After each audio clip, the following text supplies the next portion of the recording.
attention, welcome to my channel.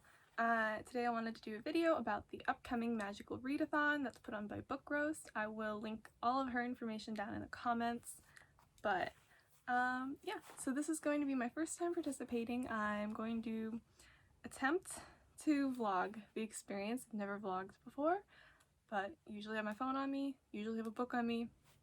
It'll probably work out. So if you don't know anything about the magical readathon, I'm not going to re-explain all of it because she does a way more thorough job than I could. But essentially you pick a career path and you follow your OWLS for that career path. So for me, I've decided that I want to be a potioneer, just like my favorite character, Miss Hardbroom, in the Worst Witch series. So for that, you need an OWL in arithmancy, care of magical creatures, charms, herbology, and potions. So here's a little of my TBR and the books that I'm planning to read. I will just say a disclaimer that I am a massive mood reader. I will do my best to stick to this plan, but I cannot promise it won't change, and I know that there's some extra things you can do. So if I finish, which I should finish, the books for this, then I will probably go in and add some of those as well. So let's see, the first arithmancy is to read something outside of my favorite genre, which is a little difficult at the moment because I can't go outside of my house to buy one, but I found this on my TBR shelf and I'm counting it for this category because as much as I love mythology, I don't read a lot of contemporary poetry, which I think from flipping through this book that it mostly is.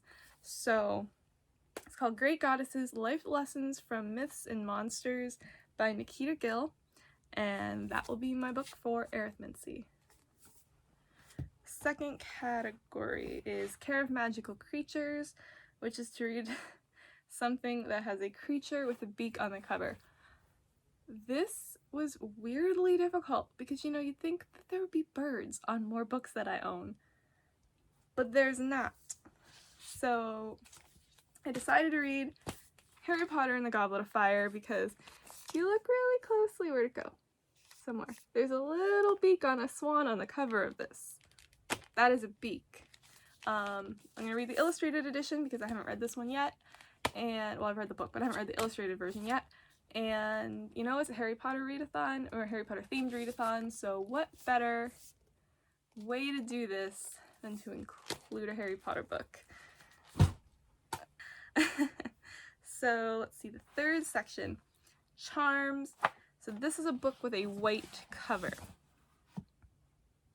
For this, I decided to read Naked by David Sedaris. I picked this up a few months ago, sometime last year, when he did a local speaking reading event, and I've been really wanting to read it since. I've read one of his books before. I really like humorous style writing, so I'm excited to try this one out and see how it goes.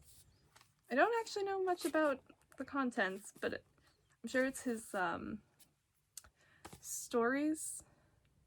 I probably should be talking about the books they're about, shouldn't I? Well, everybody knows Harry Potter. I don't know the other book.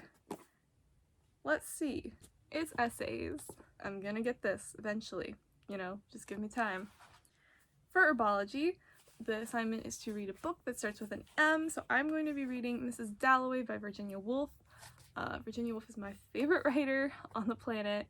I'm very excited to be able to pull this into the readathon. If you don't know, Mrs. Dalloway is a fairly short book about a girl named Clarissa, and she's getting ready for a party. And I'm not going to say anything else because I think it's better to just experience Virginia Woolf, honestly. It's always better to just experience her. And finally, for potions class, the prompt was to read a book that has under 150 pages. Now, this was not easy. I had a couple of books that came close, but they just went over. I think this book is at 140 pages, so I think this one will work. It is called The Guest Cat by Takashi Hirati. I've never read it. I'm really excited to. I love cats, so it'll be exciting. As far as I know, I've never read this book. It is about a couple in Tokyo who acquire a cat because the cat decides to move in, and all the joy that they get out of life with that cat. So I'm really excited to read that. I think this is a doable TBR for me. I hope that I'm able to participate in some of the other categories. Maybe I'll even have time to do an extra class. You know, let me know in the comments if you think I should, and which one you think I should do. So thank you so much for watching. Like and subscribe. You can follow me at Bookish Brooms on Twitter. Comment, let me know how you feel about my videos. Thank you. Bye.